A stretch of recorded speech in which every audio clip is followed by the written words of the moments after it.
우리 삶이 말하게라는 제목을 가지고 함께 마가복음 말씀을 통해 은혜 받는 주일오후 예배 시간 되기를 소망합니다. 오늘 말씀을 보시면 질문이 나오죠. 질문은 참 여러 가지 다양한 목적을 달성해 줄 수 있는 방법이기도 합니다. 철학자 소크라테스는 질문을 사용해서 사람들이 진리를 찾는 데 도움을 주었습니다. 어떤 사람들은 이미 답을 알고 있는 내용들을 또 질문하기도 합니다. 특히 부모님들이 이러한 질문을 우리 자주 자녀들에게 하시죠. 너 엄마한테 할 말 있지 않니? 혹시 이런 질문 안 하셨나요? 저는 몇 번 들어본 것 같습니다. 사실은 이런 뜻이 담겨져 있겠죠. 내가 한 행동을 나는 다 알고 있다. 이제 너 나한테 혼날 일만 남았어. 그쵸? 너 엄마한테 할 말 있지 않니? 또 이런 것도 자주 물어보시는 것 같습니다. 뭐 하는 거야? 뭐 하는 거야? 이런 질문은 사실 이런 뜻이겠죠. 내가 지금 하고 있는 것 당장 그만둬. 공부하고 있는 줄 알고 자녀의 방문을 열었는데 PC 컴퓨터를 켜놓고 게임을 하고 있다거나 자고 있다거나 그런 모습을 봤을 때 흔히들 많이 하시는 말이죠. 어찌 보면 질문 안에 또 다른 뜻들이 담겨져 있는 것 같습니다. 성경에서 가장 먼저 질문을 한 사람은 누구였을까요? 혹시 생각해 보셨나요? 사탄이었습니다. 사탄이 가장 먼저 창세기에서 질문을 하는데요. 하와에게 등장해서 이렇게 물어보죠. 선악과에 대한 이야기를 하면서 정말 하나님께서 그렇게 말씀하셨냐? 가장 먼저 등장해서 하와에게 선악과에 관한 질문을 던지고 있습니다. 사실 사탄이 하나님께서 하신 말씀을 몰랐을까요? 정말? 다 알고 있었죠. 어떤 말씀을 하셨는지 잘 알고 있었습니다. 하지만 생각하는 도구였던 질문을 통해서 하와의 마음을 뺏게 되죠. 질문은 사람들의 좀 생각하게 해주는 좋은 도구이기도 하고요. 또 다른 사람이 어떤 사람인가를 알기 위해서 질문을 사용하기도 합니다.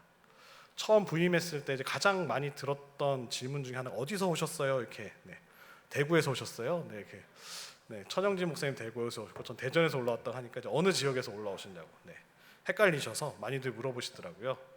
고향이 대전이세요? 이렇게 물어보시는데 서울입니다. 절대 대전이 아니고요. 서울입니다. 이렇게 정확하게 말씀을 드려도 또 다음에 만나시면 또 물어보시더라고요. 대전에서 대구? 이렇게 헷갈리셔서 이렇게 많이들 물어보시더라고요. 근데 감사한 거죠. 관심이 있으시니까 물어보시는 거죠. 관심조차 없다면 어디서 왔는지도 궁금하지도 않고요. 그러셨나 봐요. 그게 참 질문이라는 것이 그 사람에 대해서 알아가는데 참 좋은 방법이기도 합니다. 친구들이나 연인들이 질문을 참 많이 하죠. 힘든 질문이기도 합니다. 오빠 나 사랑해? 참 많이 듣는 질문 중에 하나지만 참 힘든 질문이죠. 오늘 바리새인들과 서기관들이 예수님께 던졌던 질문들은 그들이 어떤 사람들인지를 질문을 던지는 사람들도 저희들이 잘 살펴볼 수 있는 것 같습니다. 저희들이 읽었던 마가복음 12장 28절 앞에는요, 부활을 가지고 논쟁이 있었습니다. 부활을 전혀 믿지 않고 있었던 사두개인들이요, 예수님을 찾아와서 아주 그냥 고약한 질문을 던집니다. 시험에 빠뜨리기 위해서 그 한 여인이 있는데 형제가 5인데 형이 죽었으면 그 여인은 어떡하냐? 둘째한테 가겠죠? 둘째가 죽으면 어떡하냐? 셋째가 죽으면 어떡하냐? 이렇게 다양한 계속해서 질문을 던지고 있습니다. 부활에 대해서도 궁금해하면서 예수님을 공격하고 있죠. 예수님은 정확하게 말씀하십니다. 부활이 있다. 바리새인들은 부활이 있다고 생각했습니다. 그래서 항상 바리새인들과 사두개인들은 부활 가지고 늘 싸웠습니다. 천사가 있냐 없냐 가지고도 싸웠고요. 그래서 그것에 대해서 정확히 이야기하니까 오늘 등장하고 있는 이 서기관은 예수님께 가장 먼저 이렇게 이야기하죠. 오늘 읽으신 말씀을 보시면 그들이 변론하는 것을 듣고 예수께서 잘 대답하셨다라고 얘기하죠. 자기의 생각과 같다라는 거죠. 질문을 던지는 의도 중에 하나가 내 생각과 당신이 같습니까? 라는 뜻도 담겨져 있습니다. 예수님께서는 질문을 통해서 사람들을 또 가까이 이끄셨습니다. 어려움에 부딪힌 사람들과 만남에서 보여주듯이 예수님께서는 계속해서 이렇게 물어보시죠. 내가 내게 무엇 해주기를 원하느냐. 네. 그들이 가장 필요한 것들을 궁금해하셨습니다. 그리고 또 이런 질문들을 제자들에게 하셨죠. 나를 누구라 생각하느냐. 정말 어려운 질문이었죠. 놀라운 일도 이루셨고 그러나 제자들도 잘 몰랐던 사실이었습니다. 이런 질문들을 통해서 예수님도 다양한 사람들과 관계를 맺으시고 자신의 생각과 자신이 가지고 있었던 하나님의 나라에 대해서 그들에게 설명해 주셨습니다. 오늘 예수님은 삶이 무엇인지 분명히 알고 계셨습니다. 신실한 유대인이라면 매일 아침에 일어날 때 이런 고백들을 하죠. 그리고 잘 때 이런 고백들을 합니다. 신앙 고백을 하는데요. 오늘 그게 말씀 가운데 나오는 쉐마입니다. 쉐마 많이 들어보셨죠? 들으라. 네, 들으라라는 뜻입니다. 그러니까 날마다 들으라는 것이죠. 유대인의 어린이들은 가장 먼저 암송하는 기도문이고요. 유대교의 가장 기본이 되는 신앙과 헌신의 가장 대표적인 표현이 쉐마. 네, 신명기 6장 4절 5절 말씀입니다. 당시 서기관들의 계산에 따르면 모세 오경에 등장한 계명이요 613개가 있었다고 합니다. 네, 613개가 있었는데요. 정말 많았죠. 그래서 늘 고민이었대요. 이 613개의 계명 중에 가장 중요한 게 무엇일까? 그렇잖아요. 다 지키고 싶은데 그래도 가장 우리가 꼭 지켜야 될 사항은 무엇일까? 네, 그런 고민들이 있었다고 합니다. 그래서 어떤 계명이 더 중요하고 어떤 계명은 중요하긴 하지만 좀 가벼운 내용들은 없었는지 늘 이렇게 서로 이렇게 갑론을박같이 대화들을 많이 했다고 합니다. 그래서 오늘 예수님께 이 질문을 던졌던 서기관도 정말로 궁금해서 또 예수님은 어떤 생각을 갖고 계신지 앞서서 보여주셨던 부활에 대해서는 우리와 똑같은 생각을 갖고 계신데 가장 큰 계명은 무엇으로 생각하고 계신지 오늘 질문을 던지고 있는 것입니다. 오늘 예수님께서는 권위 있는 두 가지 말씀을 통하여 이야기해 주시는데요. 짧게 요약해서 말씀드리면 하나님 사랑과 이웃 사랑이었습니다. 오늘 읽으셨던 34절 하반절에 보시면 이렇게 이야기하죠. 내가 하나님의 나라에서 멀지 않도다. 네. 이 말씀을 가지고 가장 본질적인 하나님 나라에 대해서 이야기하시면서 가장 큰 계명 두 가지에 대해서 오늘 선언하고 계시고 있는 것입니다. 더 자세하게 무게 있는 말씀을 예수님의 말씀을 요약해 보자면 29절로 31절에 나오는데요. 다시 한번 함께 한 목소리로 읽어보도록 하겠습니다. 시작. 예수께서 대답하시되 첫째는 이것이니 이스라엘아 들으라. 주 곧 우리 하나님은 유일한 주시라. 내 마음을 다하고 목숨을 다하고 뜻을 다하고 힘을 다하여 주 너희 하나님을 사랑하라 하신 것이요. 둘째는 이것이니 내 이웃을 내 자신과 같이 사랑하라 하신 것이라. 이보다 더 큰 계명이 없느니라. 네, 말씀하고 계시죠. 또 본문 30절을 좀 자세하게 보시면요. 이렇게 나와 있습니다. 내 마음을 다하고 목숨을 다하고 뜻을 다하고 힘을 다하여 주 너희 하나님을 사랑하라 하신 것이요. 하나님 사랑을 이야기하시면서 네 가지 단어를 지금 쓰고 있죠. 노랗게 해드렸던 마음, 목숨, 뜻, 힘. 마음은 보통 육체적이고 영적, 정신적인 삶의 중심을 의미합니다. 그래서 마음이 어려우면 모든 삶이 깨지게 되는 것이죠. 또 목숨과 뜻은 상당히 같은 의미가 있는데요. 목숨은 삶의 원리, 또 내적인 삶의 중심. 네. 그리고 뜻은 우리가 인식하는, 보고 듣고, 또 말하는 기능, 생각하는 거, 또 깨닫는 거, 그것을 또 깊이 추론하는 그 내용들을 말하고 있습니다.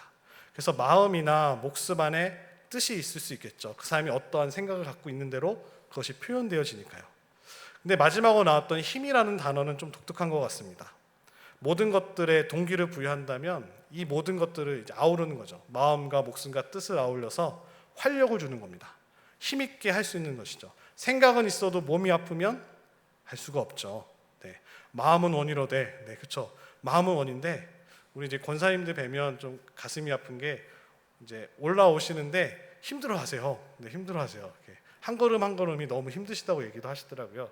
또 이제 연세가 되셔서 오랫동안 사용했던 무릎 관절이나 이제 연골들이 너무나 다 다르셔서 수술을 하고 나시면 정말로 아기가 걸음을 처음 하는 것처럼 한 걸음 한 걸음 이렇게 치료도 받으시고 하는 모습들을 보게 되더라고요.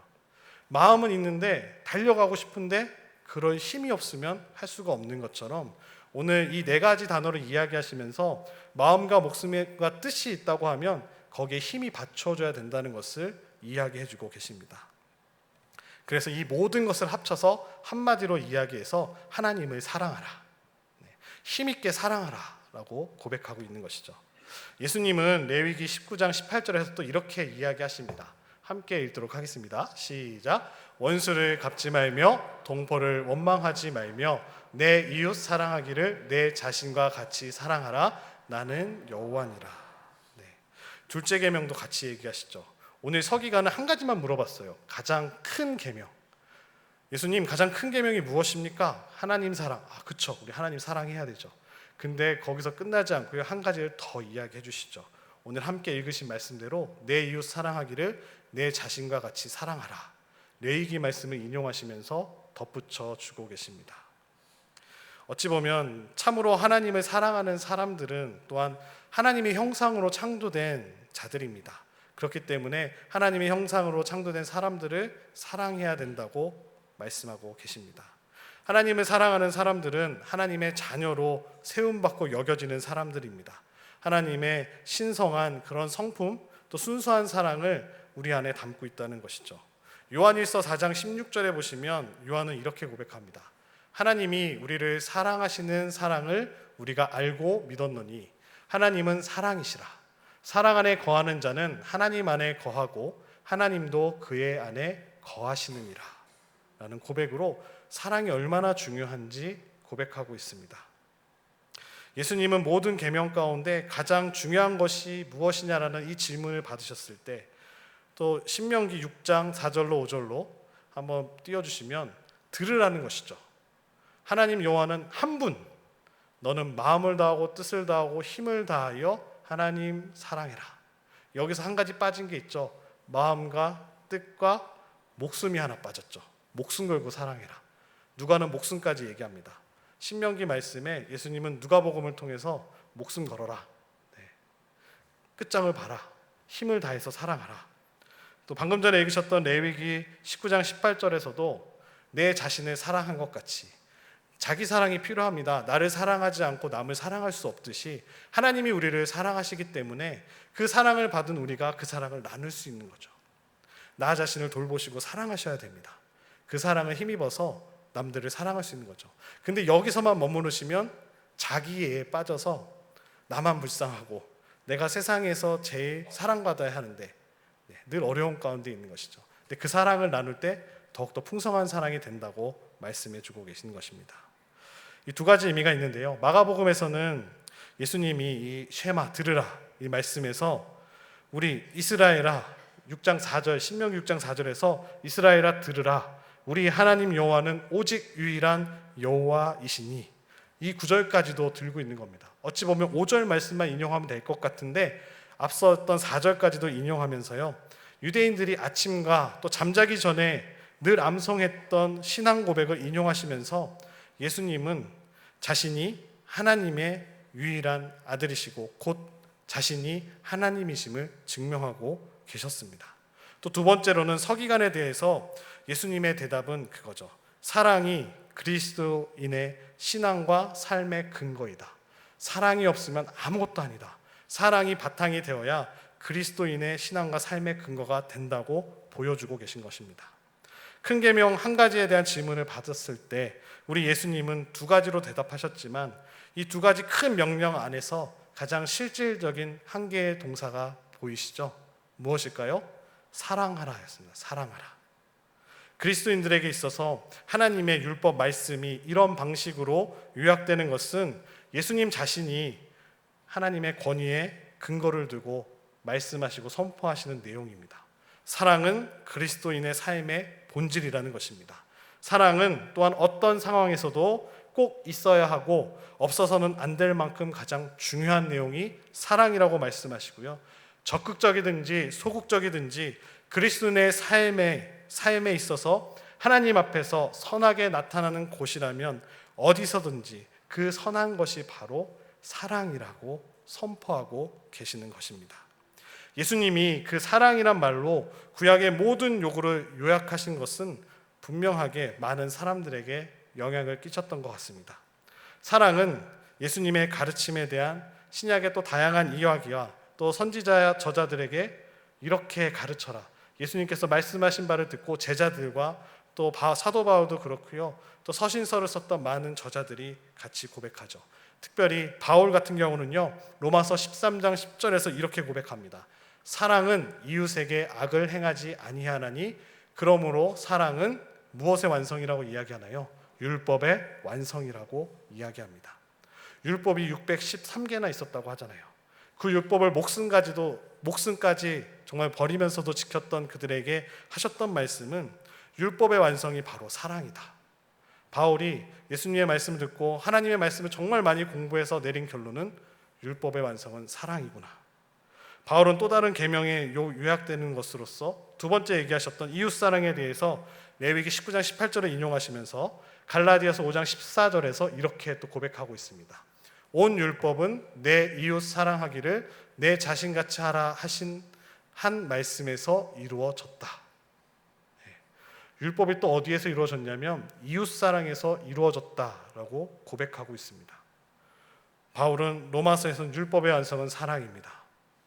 율법은 내 이웃을 내 몸과 같이 사랑하라 그 한 말씀의 완성입니다 라고 이야기하고 있는 것이죠. 주의 형제, 예수님의 형제였던 야고보도 야고보서 2장 8절에서 이렇게 고백합니다. 함께 읽으시겠습니다. 시작. 너희가 만일 성경에 기록된 대로 내 이웃 사랑하기를 내 몸과 같이 하라 하신 최고의 법을 지키면 잘하는 것이거니와. 야고보는 예루살렘 교회 지도자였습니다. 베드로보다 더 존경받았던 주의 형제 야고보였는데요. 오늘 뭐라고 이야기합니까? 이웃 사랑하는 것이 어떤 법이라고요? 최고의 법이다. 최고의 법을 지키고 있으면 너 잘하는 거야. 예수님의 뜻대로 살고 있는 거야 라고 이야기해주고 있습니다. 유대인의 율법은 먼저 예배를 드리는 거였죠. 하나님에 대한 사랑으로부터 시작되고 있었습니다. 우리가 하나님의 형상으로 만들어진 것이 사실이라면 우리는 원래 이 대상을 더욱더 잘 반영해야 되죠. 하나님을 닮은 우리도 더 잘 사랑하고 더 잘 예배하고 우리가 온전한 의미를 담아서 우리 자신을 그곳에서 찾을 수 있다는 것이죠. 어중간해서는 사랑할 수 없게 되는 것이죠. 마음과 영과 지성과 힘을 다해서 우리의 모든 삶으로 한 분이신 참 하나님을 기쁘게 예배해야 된다는 사실을 올해 저에게 주신 표어가 뭐죠? 하나님을 기쁘시게 하는 예배자. 네. 우리가 그렇게 나아갈 수 있는 그 말씀의 근거를 예수님께서 오늘 선포하고 계신 것입니다. 무슨 일을 하던 우리는 그분을 위해 해야 할 줄로 믿습니다. 우리가 정말로 그렇게 단 하루라도 산다면 하나님의 나라가 이 땅에 이미 하늘에서 와서 임하게 될 것입니다. 예수님은 우리의 하나님 그 나라 사역을 통하여서 이제는 이 명령을 나의 이야기를 듣는 모든 사랑하는 자녀들이 지킬 수 있다고 선포하고 계시는 말씀인 것입니다. 그러나 예수님은 여기서 멈춰 계시지 않았죠.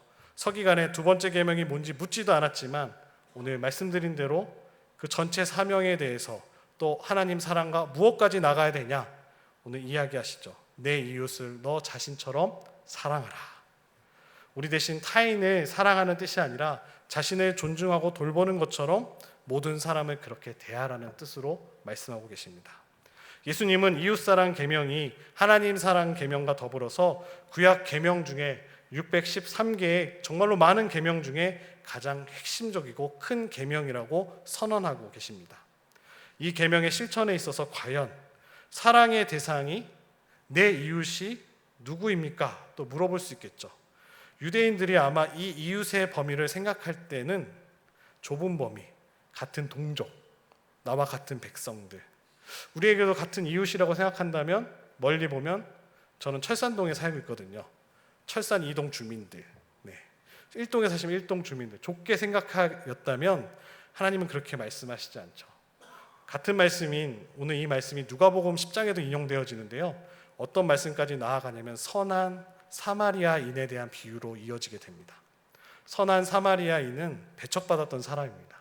근데 어려운 가운데 있는 이를 유일하게 도왔던 사람이 바로 선한 사마리아인이었다고 예수님이 비유로 말씀하시는 것을 살펴보면 이 이웃이라는 대상은 좁은 의미의 대상이 아니라 우리 날마다 기도하시는 비전이 있죠. 광명복음화, 민족복음화, 세계복음화. 네. 확장되는 겁니다. 네. 내가 보는 만큼 열리게 되는 것이죠. 우리의 사랑이 어디까지 영향을 줄 수 있을까요? 내가 바라보는 곳까지 열릴 줄로 믿습니다. 그래서 이런 질문들을 통해서 한정적이고 좁은 의미가 아니라 넓은 의미의 이웃을 오늘 예수님은 선포하고 계신 것입니다. 사람들이 이 계명을 지키며 산다면 마찬가지로 큰 문제들이, 모든 문제들이 아마 다 해결될 것입니다. 예수님은 자신이 하나님 나라 사역에서 이 계명을 이루어 가고 계시고 이루실 것임을 말씀하고 계시는 것이죠. 그리고 예수님을 따라 나아가는 모든 사람들이 이 오늘 주셨던 두 가지의 계명을 정말로 따라오기를, 또 삶 속에서 실천하기를 기대하셨습니다. 왜냐하면 하나님의 백성의 마음을 새롭게 하시겠다던 그 오래전 약속을 예수님을 통해서 지금 성취되고 있다는 것을 우리 주님은 믿으셨기 때문입니다. 예수님은 이 두 계명 사이에 중요한 우선권이 있다는 것을 또 이야기하십니다. 이웃사랑은 분명히 어떤 것이 기초가 되어야 되냐면 하나님 사랑이 있어야 됩니다. 세상에서 아무리 이웃을 사랑하고 좋은 일을 많이 해도 하나님 나라에 들어갈 수 없습니다. 우리에게는 첫 번째 계명으로 주신 하나님 사랑이 바탕이 되어야 진정한 이웃 사랑의 그 넓은 길이 열린다고 오늘 말씀해 주고 계십니다. 그래서 31절에서 이렇게 이야기하시죠. 이보다 더 큰 계명이 없느니라. 두 계명은 사랑하라라는 그 모든 명령에 포함되어 있는데요. 그리고 이들 두 계명은 십계명의 두 부분을 각자 이야기하죠. 십계명이 10개의 계명이지 않습니까? 1계명부터 4계명까지는 하나님에 대한 것이고 5계명부터 10계명까지는 이웃에 대한, 하나님 사랑과 이웃 사랑이 그 두 개의 큰 축을 이루어서 결국에는 그 율법의 완성이 된 것이 우리 바울이 고백했던 것처럼 사랑이라는 것이죠. 예수님의 답변을 통해서 서기관은 이제 자신의 해석을 덧붙여서 32절로 33절에서 오늘 이렇게 고백합니다. 함께 한 목소리로 읽도록 하겠습니다. 시작. 서기관이 이르되 선생님이여 옳소이다. 하나님은 한 분이시요 그 외에 다른 이가 없다 하신 말씀이 참이니이다. 또 마음을 다하고 지혜를 다하고 힘을 다하여 하나님을 사랑하는 것과 또 이웃을 자기 자신과 같이 사랑하는 것이 전체로 드리는 모든 번제물과 기타 제물보다 나으니이다. 이 고백을 지금 누가 하고 있나요? 바리새인이었던 서기관이 합니다. 맨 마지막에 보시면 전체로 드리는 모든 번제물, 제사입니다. 기타 제물. 그러니까 예배 드리고 제사 드리는 것보다 더 중요한 게 오늘 말씀을 들어보니까요, 하나님 사랑하는 것과 이웃 사랑하는 것이네요. 예수님이 말씀하신 것이 아니라 예수님이 질문받고 예수님께서 말씀해 주신 것을 듣고 이 바리새인이었던 서기관이 이렇게 놀랍게 바뀌게 되는 역사가 일어나고 있습니다. 오늘 또 신명기 4장 35절에 이 말씀이 또 나오는데요. 그 외에는 다른 신이 없음을 내게 알게 하려 하심이니라. 네. 하나님은 한 분이시구나. 예수님을 통해서 그것이 더욱더 확실해지는 것이 오늘 서기관의 고백이었습니다. 예수님의 마지막 선언, 이보다 더 큰 계명은 없다라고 말씀하셨을 때 오늘 마지막에 고백했던 것과 같이 모든 번제와 제사보다 낫습니다. 바리새인의 입술을 통하여 이런 고백이 터져나오고 있습니다. 두 계명과 제사 제도 사이에 어찌 보면 가볍기도 하고 무거운 문제로 이야기되어지는데요. 이러한 해석은 아마도 호세아서 6장 6절에서 따온 것 같습니다. 함께 한 목소리로 읽도록 하겠습니다. 시작. 나는 인애를 원하고 제사를 원하지 아니하며 번제보다 하나님을 아는 것을 원하노라. 호세아 시대에도요, 하나님께서 심판하신다고 하면 돌아오는데요, 예배를 드리는 것 같이 보이는데요, 진정성이 없는 겁니다. 마음을 다하지 않는 것입니다. 뜻이 없고요, 힘을 다하지 않는 것입니다. 목숨 걸지 않는다는 것이죠. 나는 인애를 원하고 제사를 원하지 아니하며 번제보다 하나님 아는 것을 원하노라. 하나님을 알게 된다는 것은 예배를 통하여, 오늘날 우리가 알게 된다는 것은 말씀을 통하여, 또 기도하는 가운데 하나님을 만남으로써 점점 그 아는 지식이 넓혀지기를 원하신다는 것이 바로 우리 하나님의 뜻임을 살펴볼 수 있습니다.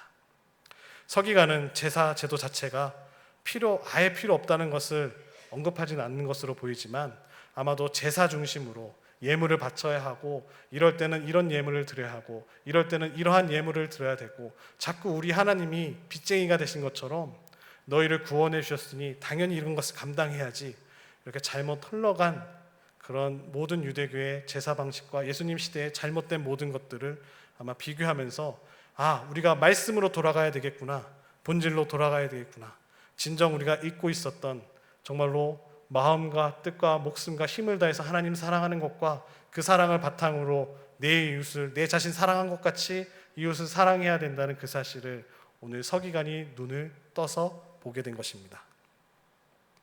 오늘 예수님은 그러한 서기관의 34절에 이렇게 이야기하시죠. 하나님의 나라가 멀지 않도다. 그는 정확하게 이해하고 있었다는 것이죠. 예수님의 말씀을 듣고요, 하나님의 나라가 무엇인지 보게 된 것입니다. 또 34절 하반절에 또 이렇게 이야기합니다. 마지막으로 사람들이 이렇게 이야기하죠. 그 후에 감히 묻는 자가 없더라. 많은 사람들이 다양한 질문으로 예수님을 괴롭히려 했지만 이 말씀으로 모든 이야기가 끝나게 됩니다. 그 이후에는 예수님께 도저히 나가서 이제 어떠한 질문도 할 수 없게 됐다고 이야기하죠. 마가는 예수님의 가르침이 얼마나 대단한 권위를 가지고 있었는지를 부각하면서 오늘 말씀을 정리하고 있습니다. 오늘 말씀을 정리해 보면 두 가지로 정리할 수 있을 것 같습니다. 첫 번째로는 우리에게 가장 큰 계명을 주셨습니다.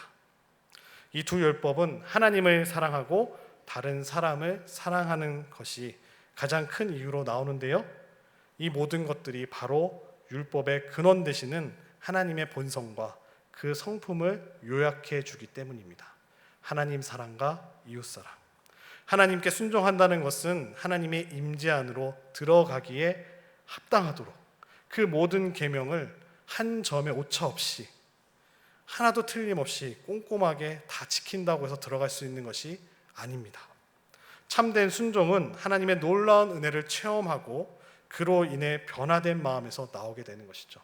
우리 사랑하는 성도님들이 힘들고 오후까지 오시기 얼마나 힘드셨어요. 1, 2부 예배 드리고 봉사하시고 또 교제 나누시고 모임 있으시고, 그런데 이 자리까지 버티신 이유는 무엇일까요? 은혜가 있으시기 때문에 이 자리에 나오신 줄로 믿습니다. 바울이 말하듯이요, 이렇게 이야기한 것이죠. 강권하는 것, 그가 순종하도록 밀어붙이는 것, 그게 바로 그리스도의 사랑이라는 것이죠. 우리가 나아갈 수 있는 힘을 주시는 것, 내가 이 봉사를 감당할 수 있는 힘을 주시는 것, 바로 우리를 사랑하셨던 예수 그리스도의 사랑인 줄로 믿습니다. 또 바울의 가장 큰 열정이 빌립보서 3장 10절에 나오는데요, 함께 한 목소리 읽도록 하겠습니다. 시작. 내가 그리스도와의 그 부활의 권능과 그 고난의 참여함을 알고자 하여 그의 죽으심을 본받아. 바울은 이렇게까지 열정이 있었던 사람입니다. 그리스도와 그 부활의 권능과 그 고난의 참여함을 알고자 그의 죽으심을 본받고 싶구나 내가. 사도 바울은 이런 마음을 품고 있어서 그런지 모르겠지만요, 나중에 모든 제자들과 기도하는 사람들이 다 말렸어요. 로마에 가면 죽게 됩니다. 하지만 그는 그의 가는 길을 주변 사람들의 말을 듣지 않고 한 걸음 한 걸음 끝까지 걸어가고 있습니다. 마음과 목숨과 뜻과 힘을 다하여 하나님을 사랑하는 것, 이것이 기초가 되고 동기가 되어서 하나님께서 우리에게 변화시켜 주신 놀라운 능력이 바로 사랑이라는 것입니다. 하나님의 이 압도적인 사랑과 이 압도적인 은혜를 주신 것에 대한 우리의 자연스러운 반응은 하나님이 우리에게 보여주셨던 것과 같이 똑같이 이제는 나를 희생함으로 말미암아 이 사랑을 죽어가는 영혼들과 함께 나누게 될 줄로 믿습니다. 두 번째로는요, 마지막으로 하나님의 나라에 대한 초대로 이어지고 있습니다. 계명 말씀만 끝난 것이 아니라요, 하나님의 나라에 대한 초대로 오늘 예수님은 말씀의 결론을 맺고 계십니다. 많은 그리스도인들이 그들의 삶에서 구원을 경험하게 될 때, 또 성령님의 그 변화시키시는 능력이 그들의 그리스도 안에 새로운 피조물로 만들어졌던 그 결정적인 순간이 언제인지 확실히 알지는 못하지만 어느 순간 내 마음 가운데 그 사랑이 들어와서 내가 이 일을 하고 있고 이 일을 감당하고 있고 하나님의 사랑을 정말로 몸소 실천하게 되고 깨닫게 알게 되는 그 순간이 있다는 것이죠. 이러한 여정 가운데 그 복음의 진리, 또 예수 그리스도의 관계, 이 모든 것들이 구원이 바로 과거와 현재와 미래, 옛날에 끝난 것이 아니라 현재도 이어지고 앞으로도 이어지게 돼, 그런 모든 총체적인 그 복음에 대해서 우리를 이끌어 가신다라고 오늘 예수님은 말씀하십니다. 과거 우리가 믿게 되는 그 순간 사도 바울이 고백했던 것과 같이요, 고린도후서 5장 17절에 이렇게 이야기합니다. 그런즉 누구든지 그리스도 안에 있으면 새로운 피조물이라. 이전 것은 지나갔으니 보라 새 것이 되었도다. 바울의 고백입니다. 이렇게 말씀하시는 것처럼 성령님께서 어떤 사람의 마음을 씻어주시고 그를 그리스도 예수 안에서 새로운 피조물로 만들어주시는 그 순간, 우리가 바로 주님을 믿게 된 순간이죠. 앞으로 올 그 미래는 우리의 몸이 영화가 되세요. 거룩하게 돼서 우리의 구원에 완성되고, 또 그리스도가 우리를 온전히 아시듯 우리도 예수 그리스도를 온전히 알게 될 때, 그것이 바로 현재 차원에서 이루어지고 있고요, 미래까지 나아가는 긴 여정 가운데 우리가 그 순례의 여정을 가고 있다고 말씀하고 계시는 것입니다. 빌립보서 2장 12절에서 이렇게 이야기하십니다. 한 목소리를 함께 읽도록 하겠습니다. 시작. 그러므로 나의 사랑하는 자들아, 너희가 나 있을 때뿐만 아니라 더욱 지금 나 없을 때에도 항상 복종하여 두렵고 떨림으로 너희 구원을 이루라. 하라죠. 뭐뭐 해라. 빌립보서는 사도 바울이 감옥에 있을 때 빌립보 교회 성도들에게 보낸 편지입니다. 이렇게 고백하는 거죠.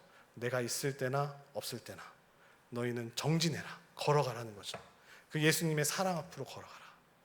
두렵고 떨림으로 그 말씀에 복종해라. 그럼 하나님께서 반드시 너희를 구원케 하시리라 라는 고백으로 이어지고 있는 것입니다.